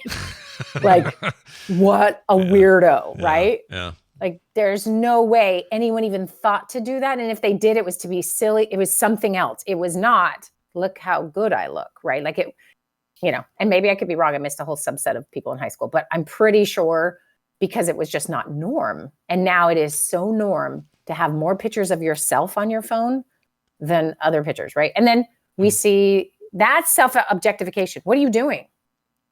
Am I looking at my grades? Am I looking at my kindness when I am taking a selfie? What am I doing? I am looking at how I look, right? And hyper-focusing on that. being critical of that, and in the end, objectifying myself, right? Right. Are you familiar with the song? Oh, dang it, I'm going to get it wrong. Basically, what's her name? You guys, you're going to watch my brain fail. Yeah, it's definitely her. This is a Johnson moment. But that was when she decided to go solo, go indie. Stop before it. she was Oh mainstream. my gosh. I'm never going to get it. Anyway, but basically, like, it's something like the sexy girls doesn't feel cold. Oh, come on. I should have looked it up because I knew I'd forget it. Wait, that rang a bell. What is that? Is it new? Basically, no, it's older, right? Doesn't feel cold. Somebody Google this for me really quick. I'm doing it. I'm trying. I have no idea. It's not Cardi B. You guys, is it Cardi B? Oh, it is Cardi B. Yes. Oh, all right. And what's the study line? when looking hot means not feeling cold, evidence that self-objectification inhibits feelings of being cold? A hoe never gets cold. That's it. Right. A hoe never gets cold. So there's actually research on this, and this was one of the studies I wanted to tell you about. So one of the studies is literally that when you self-objectify, you don't experience certain things the same way. You experience them more like an object. Like you don't record the cold quite the same. And some other kind of numbing experiences. So when I have people come into my practice and they're like, I'm really numb and I'm numb to this and that, like definitely if it's a female, we will go down the road of who has essentially taught you you're an object, right? I don't say it like that exactly. But if you have too many feelings that have nowhere to go or no one listens to, they'll be numbed, right? And so this self-objectification can lead to this too, where you literally feel less, which is interesting. And what they found, they've done a bunch of studies. They put people in fMRI machines and we watch their brain activity. And the wildest thing to me, because you know it on one hand, but when it's confirmed, it freaks me out. And that is when someone is objectifying like a hypersexualized image of a woman and they are in the act of objectifying her for sexual reasons, what happens in their brain, all that lights up. We can do the same thing if they're looking at an object, like an actual object. Their brain will do similar things, even though it's a person. So let's say it's a car that you really want, like a sports car or something. You get those same regions of the brain will light up when you. Yeah, something I want. So it's got the reward centers kind of activated, of course, but it's also just like a ball or like a toy truck. It doesn't have to be something you desperately want either. And that is how we process what objects are. So this ties into what we talked about last time. Remember, we were like, we infuse personality into objects all the time, right? Yeah. Our we name them. We name our cars. Yes. Right? Yeah. All of those things. It's like the reverse actually exists with an actual human. Right. The anthropomorphization of our objects and the optimization of our humans. Objectification of our humans. Is that why there's so many people are so stoked about the idea of artificial humans? But you see this in AI a lot. It's like, oh, they're gonna finally have an AI girlfriend who never tells me no, never says anything critical of me, whatever. It's kind of it's in that vein, isn't it? Yeah, you can see why that would be appealing because an object can't hurt you. Yeah. Right. And so when the woman who comes up and tells you not to look at her and gets in your face is now not appealing to you because she's hurting you. Yeah. But the non-real human can just satisfy my needs, right? And that, I mean, we've played with this with, throughout history, and there's plenty of movies that are attempting to address it. But let's just boil this down to some like real life consequences, though. So first of all, we could talk about eating disorders all day as a real life consequence of self-objectification. Yeah. Things like that really an individual numb, depression, tons of anxiety. In fact, the emailer talked about his wife's social anxiety. It was like, oh, I wonder where that comes from. Like the attention of others. And think about that for a moment. When the attention of others can be neutral to dangerous to, all sorts of things. It's no wonder most people aren't just terrified of other people, right? You just don't know what they're doing or thinking. And if you're being objectified, you might be in real big trouble. So when you think of assaults or, anytime someone's rights are violated, often the perpetrator has reduced that person to an object, right? Even just stealing someone's purse, you're not thinking about that you know, when you get robbed and you were like, my driver's license, right? That's the realness of you. And they just want the money and that's it. It's like, they have to actually not see you as a full person. It's too difficult to have those two things. It has to be, you know, you have to be dehumanized a little bit so we have violation, we have crime, we have all those different things. What's interesting, and here's where sort of as I was thinking about this and studying it, a couple different research things have popped up that literally show how the brain impairs empathy toward a sexually objectified woman versus one that is not. So, like, for example, I could show you a picture of a woman who is dressed in a particular way. I angle the camera so you're really only looking at her body, de-emphasize anything else about her, right? Just she is a sexualized picture of representing a woman versus a non-sexualized woman, just a normal person sitting there with their whatever, right? Like you can imagine it's pretty easy to create those two pictures, right? Sure. And what they found is there's neural evidence that basically shows that the perception of physical pain for a woman who is the sexualized in any kind of event does not register with people. They don't think she's in actual pain. And for a woman who is like your mother or your aunt, then they're in pain. Right. And then think of how this applies to actual crime against women, right? Domestic violence, rape, all of these things. If she's not a real person and she's already sexualized, and this is how it actually translates. And if you're familiar with the Justice Department, the justice management of domestic assault in this country, you'll know that the consequences for harming a woman are not as high as they should be. And often that sort of dehumanization or animalistic dehumanization is kind of the term they use, means they have less severe punishments. And so people on juries will even perceive with less empathy any human being that is more sexualized, which is wild, right? Am I the only one that's freaked out? No, I mean, because you should look and feel the way you want to feel, and if that happens to be provocative, if that happens to be showing a lot of skin, whatever, you should be able to do it without fear of attack or violence or whatever. It's funny though, because you kind of described what the science sounds like it's bearing out is there is something to the oversimplified reaction a man might have to saying, well, she dressed like that. Yep. And he's made the simple math, which is, well, that means she wanted me to leer at her and whistle. But what he's missing is this whole thing you just described. Right. And he is in objectification mode where that person doesn't have feelings. And as soon as she says, no, I don't have to shave my armpits for you because I'm on the internet and you're just some dude, then the anger response, it's an object talking back to you versus a human being with feelings. And I think, so another example might be like, take the email actually. When he asks his other friends who are like, no, I don't do that.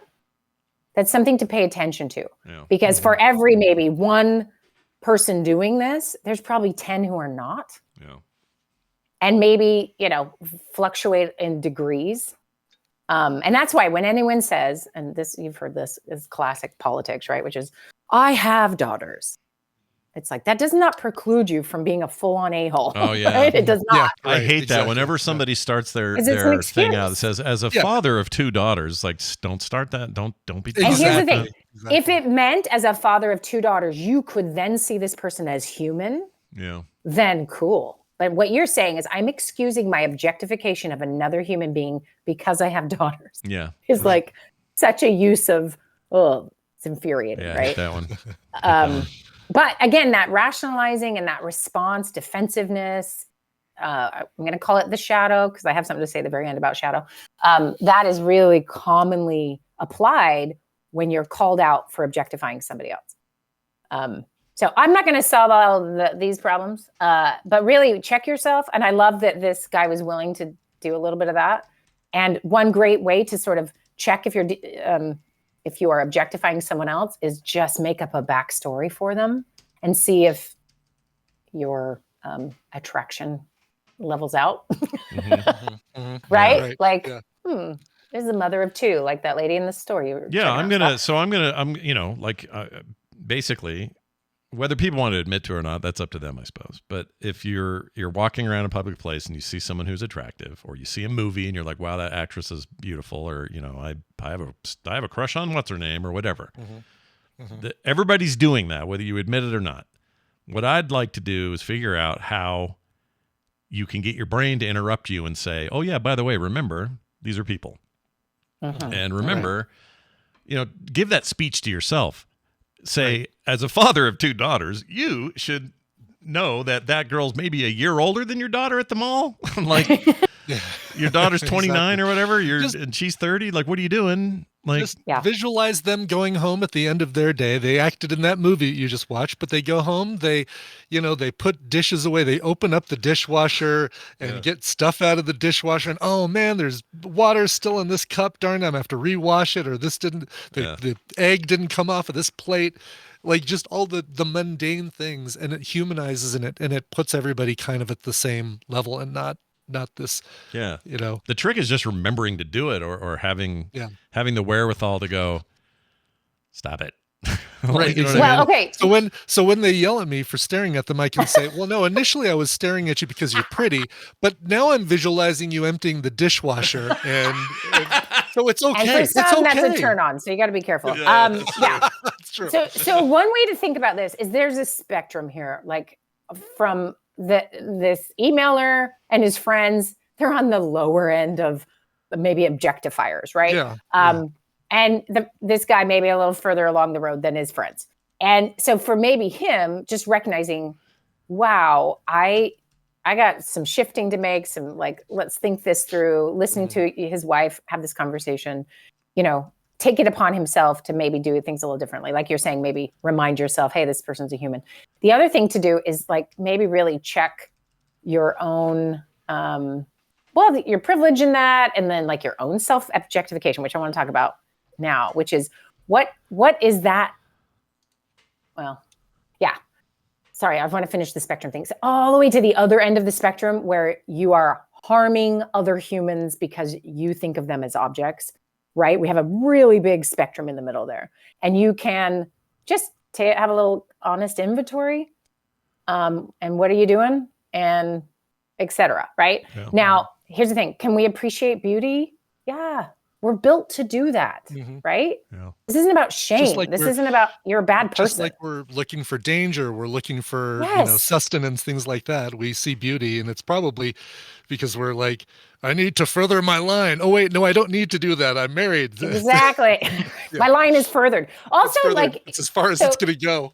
And I know I've said this before on the show, but just this universal picture of beauty, of natural beauty, that's sort of like if you get everyone to vote from all around the world in different cultures, it has some similar things in it. It has water in the picture. It has like a picture of a home that's backed up by like some sturdiness, mountains, trees, like something we all can find beautiful, really represents safety, survival, water rights. You know what I mean? Like all the stuff that means we're going to live.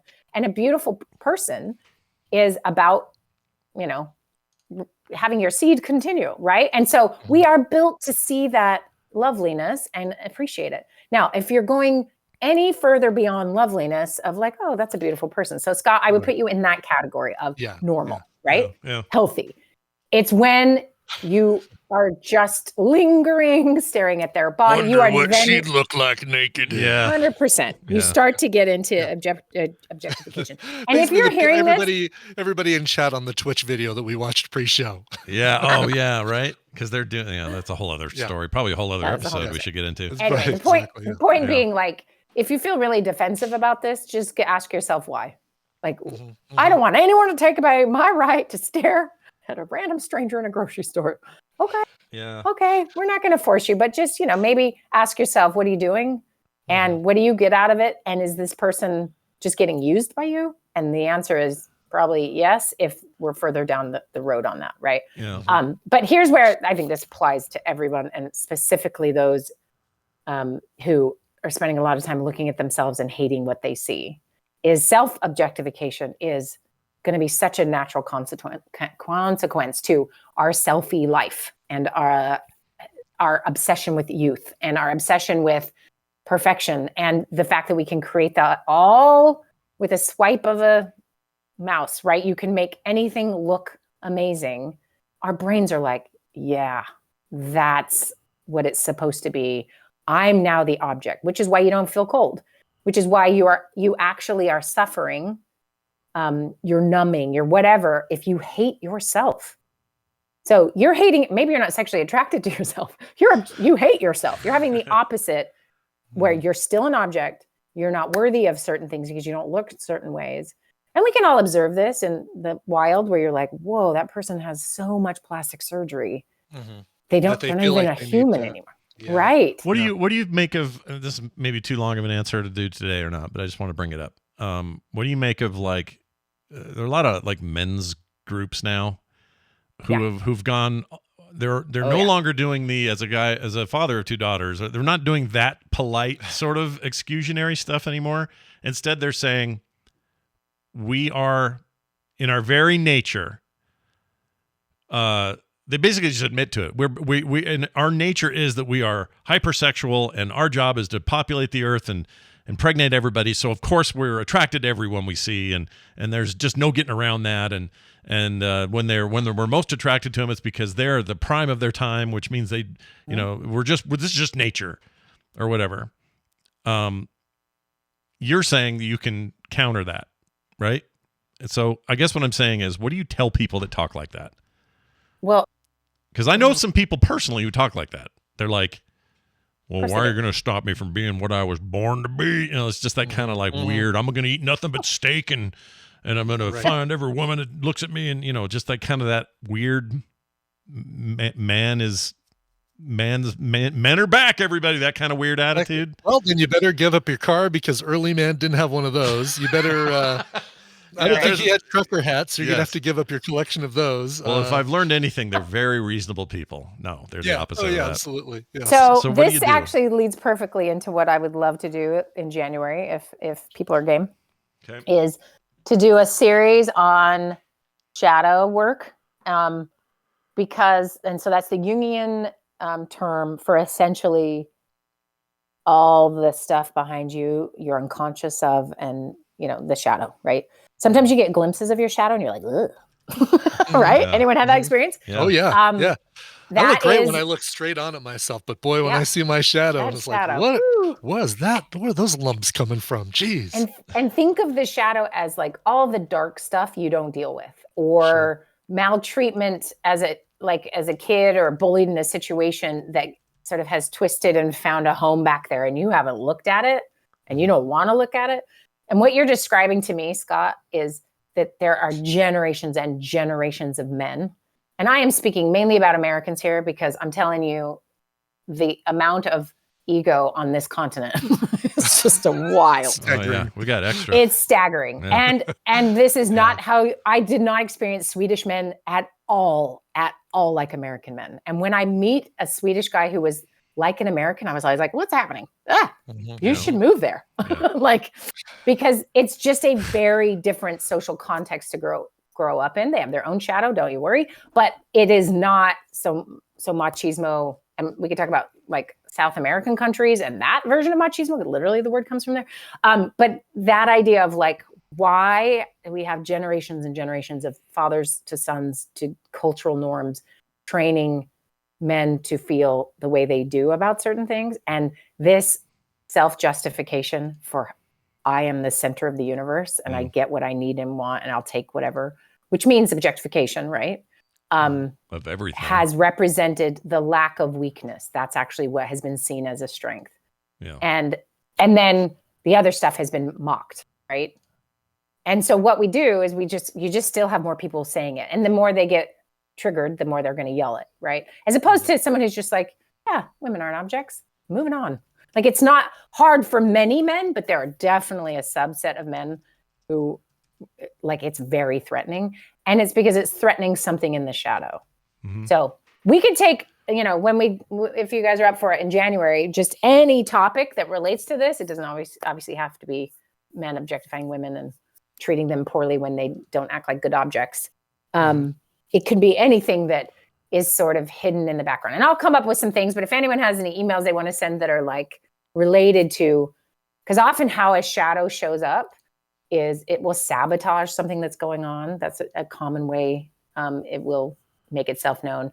Sort of things leak out sideways. A very common one, this is one, and I know there's emails just waiting in the wings on this one, and that is, you do not want to be like your mother, or you do not want to be like your father. Yeah. And then your partner goes, wow, you sure are acting like Donna. Yeah, right. And then you are triggered because that's the worst thing they can say to you. Yeah. There's probably some shadow in that. And so we could go through, it's an endless supply, but and I'll teach the concept and kind of go into it deeper. And maybe the first time we talk about it, and then people will have a better idea. But I would argue that there is a collective shadow for a lot of organizations, for a lot of people who are a group. And some groups are really good at identifying some of those things and working through it. And humans can be really good at that. And then there are people who are so unaware of their stuff. It's kind of terrifying. And it has real world consequences, right? Right. You elect an egomaniac to let's say a political office, and they have power to make decisions and have zero self-awareness. I don't know who I would be talking about. Yeah, I don't know. But he has 2 daughters, by the way. Yeah. Oh, as a father of 2 daughters. He's a father of 2 daughters, yeah. He probably has some things to say. All right. Well, I'd like that. And you guys this email really stepped up to what we asked for last time. So I know. Let's get more of that, you guys. More of these coming in. We'll be watching for him. Can I say something real quick? Yeah. I am creeped out by the voice, though. What? Oh, that you didn't like that voice? This guy here? No. Right here? Oh, the AI voice. I was like, Scott the TV show, the voice, but the AI voice. No, the AI voice. First of all, it was so You as well revealing done. sexy. Yeah. Yeah. It's like having your dad talk to you or something. It's weird. It freaks me out. I prefer you skipping words and saying it backwards and doing it wrong. Well, but it's okay. I only skipped it today because of my throat, but next time. But you can always ask me to read it too. I know, and I didn't think of that. I didn't think of that. I also know how to read. Here's the other thing, Scott, is the original AI person you used, I liked how it sounded like a robot. This just didn't. Yeah, it's almost that maybe that's uncanny valley, right? It's too close to being real. It totally is that. Yeah. Now As much as that's the funny thing about all this AI stuff that's the hyper realistic art or hyper realistic voice work or video. You can see it, you can hear it. It doesn't matter. Like, it's almost worse that it's more realistic. It's like, wait right? a minute, and yet, not right. How is this helping with our objectification problems? Not at all is the answer. Not even a little bit. And I never even said this. Really, a treatment for any of this, right, is to really, like we were talking about, become more aware and try to not do it. But the self-objectification one, first of all, stop ingesting everything that makes you self-objectify. And take a break. That would be one thing. The other is to really have somebody help you with some of this, because this is hard. It's hard to see it. It's hard to know that's what's happening. For some people hearing this, they may think, I have never once thought that you could objectify yourself. Yeah. And then pay attention. How do you talk to yourself? How do you treat yourself? Do you harm yourself? Do you eat stuff that is bad for you? And I don't mean just like junk food. I mean, like, you are not treating yourself like you would a person, right? And so if those things are happening, you probably need a little help. Interesting. One of these days, we got to have a whole conversation about the VTuber thing. I don't even know if you know what those are. A what now? VTuber, like victory, V? No. Okay. They're basically virtual avatars that people are, that they use instead of showing their real face now. Okay. And they're very popular. People really like the VTubers. And I am super interested in the psychology behind it, because it's something about everything you've talked about today is just ringing a bell there, and I can't put my finger on it. And it's not me going, VTubers are weird. I'm not saying that. I'm saying, why do virtual avatars? Why are they preferable for some people, and why does the audience like that? Like, I don't know. There's something weird going on there. So are they, okay, really quick, is it like overlaid on my real person? You're just seeing my avatar, but I'm moving? Yeah, they move as if, so they're being video captured by software that makes the avatar move as if they're, so imagine like, I don't know, let's just use an example of Scooby Doo is there on screen. And as you open your mouth, shut your mouth, talk, make faces, close your eyes, the avatar is doing the same thing in real time. Okay. So it's a technology, there's a big technology angle to this, but it is what it's allowing people to do is to have It's the same one that makes you persona. look like a cat on your Zoom call, right? Just like that. The concept. No, Okay. that's exactly it. Yeah, That's exactly actually, it. yeah, that is a perfect comparison. That's exactly Okay, it. When you do that with FaceTime or whatever. Same I mean, thing. this is a perfect extension of objectification and protection, right? I am actually saving myself right. from being objectified.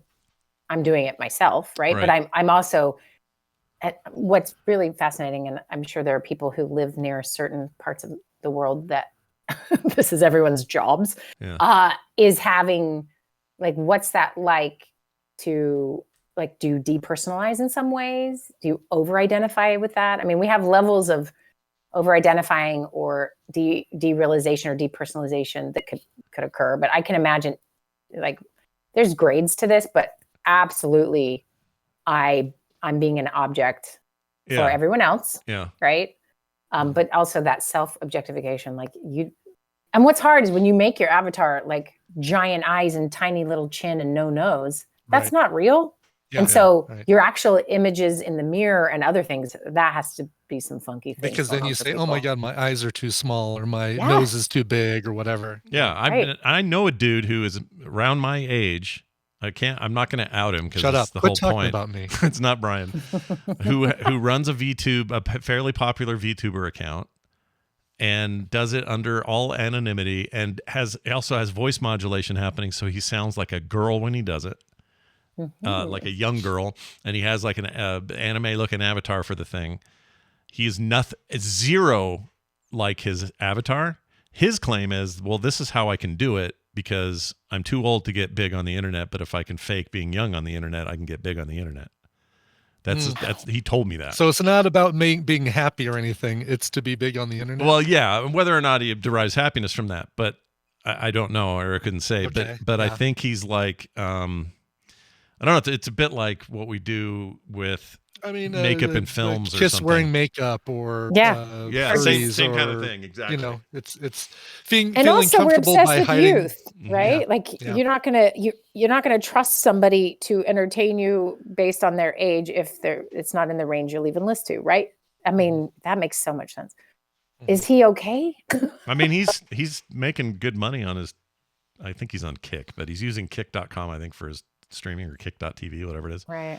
And I'm not going to say much more about him because I don't want people to find. I mean, it's not my his job email to out address him. is. But I want. That is fascinating. I think he toys with it a little bit. Like, I think there's some genuinely creepy things have been said in that chat room from anonymous people toward him. Right. They don't know any better about who's behind the mic or behind the camera. Right. And so, part of me once in a while just wishes that the software would glitch and it would show his face. Just for a second, it'd be like, oh, that's an amazing Black Mirror episode. Yeah, Who produces that show? It is a Black Mirror episode. You're not wrong. It does Black sound Mirror like that. episode, and it's also the Wizard of Oz. Wait, pay no attention to the man behind the curtain. Yeah, which Brian that's an interesting point because basically that's the premise of that is this problem, not problem, but this thing that we're talking about. So I don't know. It's something we could maybe, put on the back burner. Or also just like how we fill in the blanks for what we want to see is very real too. Like obviously that's literally what you're saying. So it's not like you're visually filling in the blanks, but to eliminate cognitive dissonance, we do a lot of magic tricks in order to be okay with certain things. Right. Yeah. And when really like the Wizard of Oz, the curtain really does get pulled back. It's really can be devastating for folks. And so we have a lot of psychological things in place to not ever see the thing behind the thing, Right. We don't want to see it. Interesting. Yeah. Right. And this guy's account, if it ever did happen, I mean, it would be the end times for his account because people would be like, what? Oh, for sure. His name is, I'll use a fake name. His name is Larry and he's 48 and he's like, well, wait a minute. He's not a girl who's like 16 who's from Japan, like, or whatever they think he is. Jeez. It's really weird. Anyway. That is an interesting thing. Okay. All right. I need emails to work with on the shadow thing. I think that whole story is a good shadow conversation. Yeah. But so we are meeting next week. So we have next week, right? Yep. Yeah. Maybe I could just do one more show before the end of the year. One more show. Maybe I'll just do the, someone sent an email, but I'll just do the intro to what shadow stuff is. And then we can January is a time to reflect on our shadow. You don't want to talk about like the true meaning of Christmas since it'll be our last episode before Christmas. We could do that. What the what? Wait, the what of Christmas? What'd you say? The true meaning of Christmas. The true meaning. I thought you said the true. Yeah. I thought you said the true The meaning. true meaning. The Truman showing of Christmas. Yeah. I know. For a half second, I was like, "You mean like someone's faking a whole Christmas?" Yeah, they're living in an entire snow globe. Yeah. Yeah, actually, you make a good point. Gathering with family can be a difficult thing, and maybe we could go through actually a good point. Yeah, maybe hacks to survive. Hacks to survive. So somebody tell us your worst family interaction at a holiday, and then we'll use that. And All right, I like that. We'll just go through a couple hacks to handle it. I've got like 5 at the top of my tongue right now. Yeah. So let's do that, and then we'll do the shadow in January when the sun's not out. Yeah, it's cold and horrible, and nobody wants to do anything in January. I like that. Good timing. Wendy, fantastic stuff. Have a fantastic rest of your week, and your continued hurtling toward the holidays. We'll see you soon. Bye. All right. Cool. Yeah, I blame Discord. Anytime I say something wrong or mispronounce a word or anything like that, it's really you're hearing Discord. Yeah, it's always Discord. It's just Discord. I mean, get their crap together. Yeah. Discord, what are you doing? All right, we're about done. Quick thing, though. We got this somebody talking about the genre.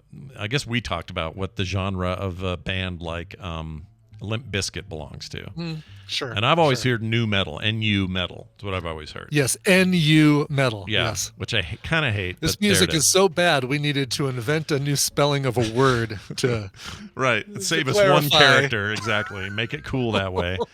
Well, this writer says, hey, you guys were talking about Limp Bizkit on TMS, and you asked what genre it was. According to the crossword I just did, it's rap metal. So some crossword, he didn't say where, and he also didn't leave a name, but some crossword puzzle somewhere thinks that it's called rap metal, which I think sounds like an old person made that crossword puzzle. Rap metal. Yeah. You know what, though? That does feel like it's more accurate because, like you look at not Incubus. Korn? Shoot. Not Korn is a good example. I like Korn. I tried so hard and got so far. Who's that? We just covered them for soundography, for Pete's sake. Who's that? Linkin Park. Linkin Park, yes. They're another good example of that. And I think, rap metal isn't a bad designation because it tells you exactly the two things that are being combined to make that music. Yeah, I agree. I don't think it's a problem.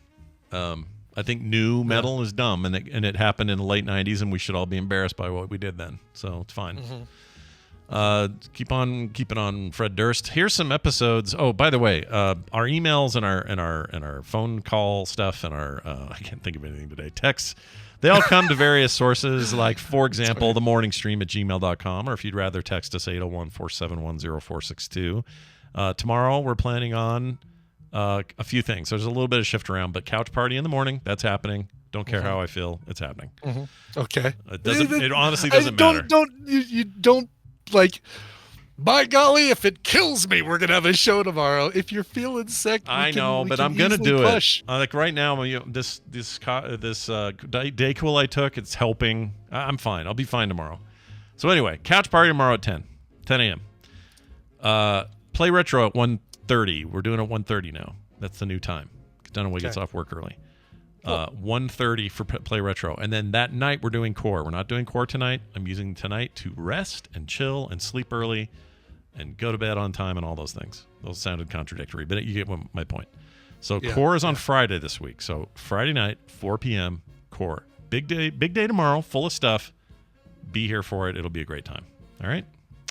Patreon.com/TMS for helping us out, supporting us, being there for us. Thank you all for being there who are. If you're not there already, it's a super simple thing to do, and we'd love it. Patreon.com/TMS. Let's get out of here. Yeah. Let's be done. And one more thing that did Coverville, but there's also going to be a Guess the Connection tomorrow morning at 9. Got stuff to give away, and somebody did. At least one person got the correct answer from this week's soundography.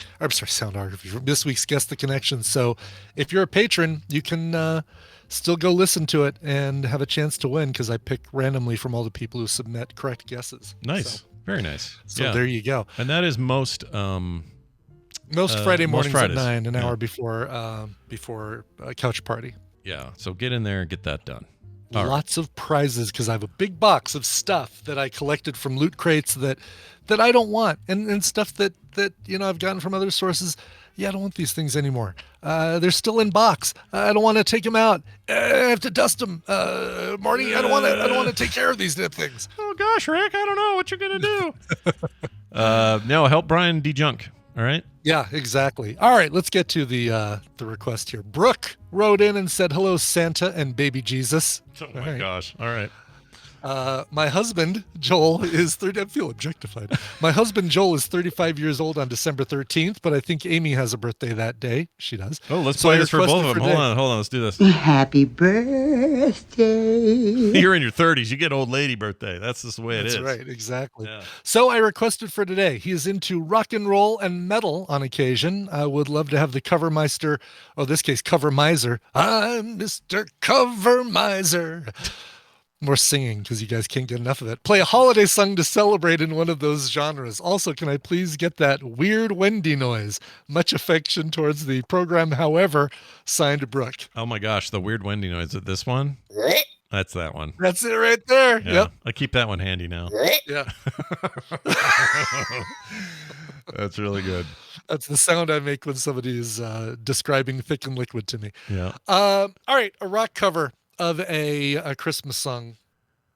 Well, Coverville, we had a few of those on yesterday, but we didn't have this one. This one does actually mention Christmas. Christmas is in the lyrics, so this is a song about Christmas. As a matter of fact, when I was in elementary school, 6th grade, I was part of a Christmas play presentation. It was a singing thing. 2 things I had to do, or several things I had to do. I had to do the intro solo from the beginning of Rudolph the Red-Nosed Reindeer. Dasher and Dancer and Prancer, that whole thing. That thing, yeah. And then when my girlfriend at the time, Natalie, was on front of the stage singing Silver Bells, me and 3 other guys covered the back of the stage doing sign language versions of the entire song Silver Bells. There you go. There's a little story about Brian in 6th grade. I want to hear that audio. Find that somewhere. Never gonna come out. It's gone. Never was recorded, as far as I know. Shoot. No phones, no recording devices of any kind back in 1970, whatever. Oh my gosh. Or 1980, whatever. All right, let's get to it. Here is Reliant K. That's right, I said Reliant K. From the 2011 collection, 'Tis the Season to Be Goaty. Here is Silver Bells. Get more at frogpants.com. Even a blind squirrel can catch a nut sometime.